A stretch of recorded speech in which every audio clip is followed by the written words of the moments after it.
These are beetles that specialize in feeding on dried flesh.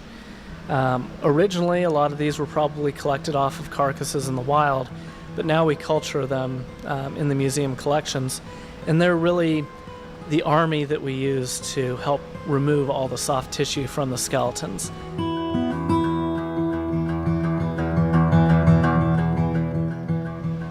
I'm Kenneth Bader. I'm the Assistant Fossil Preparator at the Vertebrate Paleontology Labs, which is part of the Jackson School of Geosciences.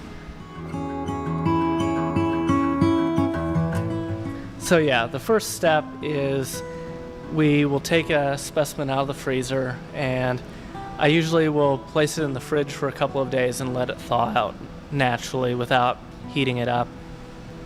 Once they're thawed, we use scalpels to basically skin them out, and then we'll gut them.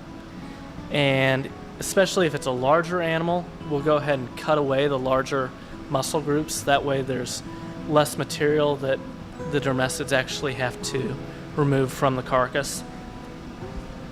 Then we'll go through and we'll take the animal, fold it up to make it as small as possible, and put it in our drying racks.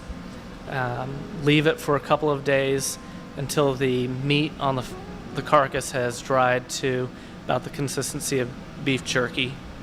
And then we'll take it and put it into the dermestid colony.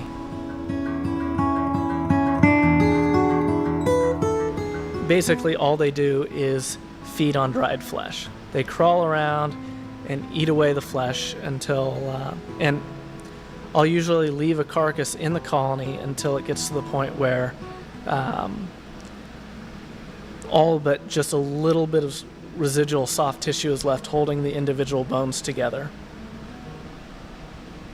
They basically just need controlled conditions of a nice dark room that's kept about 80 to 90 degrees, and just don't bother them too much and they'll do the work.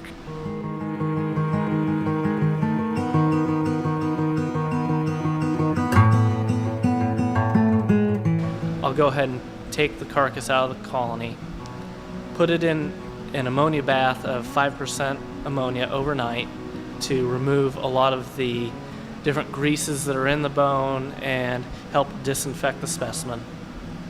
The following day I take it out, rinse it, and then I put it into a container overnight again in just water. After that, dump the water out, and I'll put it back out on the drying racks, dry the skeleton out, and then it can go back over to the museum where we have volunteers that will individually number all the bones and catalog the specimen, put it into the collections. Most of these birds and different animals are things that got hit on roads and would otherwise just sit on the side of the road and rot, get run over a couple more times by cars. Instead, we're actually making use of them and dissecting them, in some cases for students, but mostly for some of the researchers, so they can have skeletons to compare with fossils.